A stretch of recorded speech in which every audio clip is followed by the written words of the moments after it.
What's up and welcome back to my topic of where I was discussing about this so-called language abuse. And if you haven't watched my part 1, which is topic number 34, where I covered about localizing of the languages, please watch it, as I think it'll be a better understanding if you watch the part 1 before watching part 2.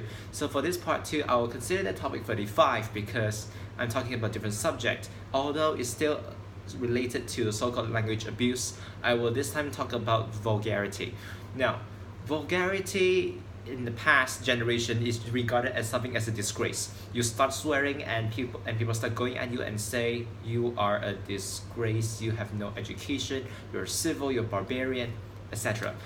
Even that today it is being regarded as so. However, it has evolved into another version where people think swearing is actually being cool. Now, if you are a person who swears very often, first of all, I want to tell you, please turn away because you won't like what I'm going to say. But if you have the balls to listen on, I'm happy. Now, first of all, give me an answer. What is so cool about swearing? For the first time, I cannot even answer a question that I'm asking from my mouth. What is so cool about swearing? Now, some people say it's cool, but there's gotta be a reason for something, right? You can't just do something because it's cool. Oh, flying like Superman is cool. Why don't you jump off the building? It's kind of the same thing. Okay, please don't commit suicide because of this, alright? This is just an example. Please, no suicides, no suicides. And when it comes to being vulgar, I don't see anything cool or classy about it. Because, let's take it this way. If something is regarded to be cool, wouldn't you be doing it in a formal situation as well? Okay, let's take the context of a working environment. Now, to make a presentation look good, sometimes we may be a little bit casual in certain parts of our presentations in a company. If something were to be cool, if you do it like in a 10-minute presentation, you put in like 2 seconds of acting cool and casual, of course it makes your presentation nice, relaxing, approachable, and more of being something pleasant and lighter to listen, especially when it's something extremely serious.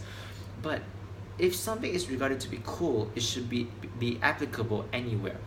And if you say vulgarity is cool, and if you say swearing, the F word, the S word, the B word, the C word, the N word is very cool, why don't you use it in your company presentation? Why don't you use it in a formal situation?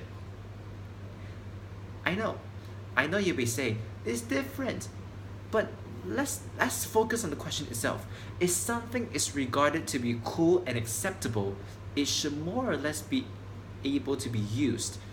Like in a formal presentation, you can use a few casual words just to make the presentation look interesting. But I'm sure you will not want to swear during a presentation, especially if it's a formal one, right? If you still do, I congratulate on your bravery, but please, I would appreciate that you use your intelligence and your EQ for the right context. And when it comes to swearing, I, of course, by what I'm saying now, you will assume that I'm taking the negative side, which I am, because to me, if a person is definitely classy or civil, I'm not saying I'm high class, but I would say that to be at least decent, to be a person who is at least a person of education, I feel like swearing and vulgar language should not be part of the equation because it proves how much have you received as education and how much have you achieved in life. And I'm sure you'll be saying that many people who are successful actually swear a lot. Well, to me, it is proof that there is loopholes in everybody's success. These people can be putting on coats, long sleeves, neckties, slacks, and a formal tuxedo standing in front of you, but you don't even know how much are they swearing behind closed curtains. This is somehow the loophole and the imperfections of people, which is extremely severe, because you can act all professional in front of people, but you can't do it when you're away. It just comes to show that these people are not sincere. Sincere people are truthful and sincere as they are to you, as they are to others. This makes people extremely sincere, and these are the people who are trustworthy. Now, I'm not saying that swearing is definitely you don't have education, because some high-class people who have education do swear. But my take on swearing is it's all up to you to decide if you want to present yourself like a barbarian or if you want to present yourself as a person who is civil. And one more thing is know who you're swearing with, because I know swearing is cool and I know people swear a lot, especially to their best friends. But please remember that I know your friendship belongs to you, but when people on the side listen to you, people have a lot to say. You may be talking to your friends using a million vulgar words repetitively, but who knows? Maybe you're like me, looking for work, and you're in the cafeteria, you're in a kopitiam, a Malaysian coffee shop, and you're speaking all the vulgar words. And next table is your boss, your future boss. You go to the interview, and the boss will suddenly tell you, "You say you're good with communication, but I heard you 2 days ago in a coffee shop when you were talking to some people, you were using vulgar language." That immediately contradicts you during an interview. So that is why I talk about being sincere with the way you talk.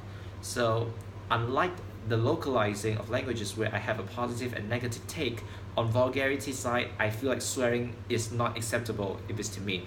What are your opinions? You have your own opinions. And of course, I will not want to judge you because I'm not in the right to, I'm just a normal, decent university student.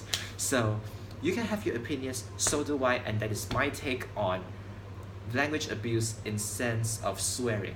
And speaking of that, originally I only say I have 2 parts, which is localizing and this vulgarity thing.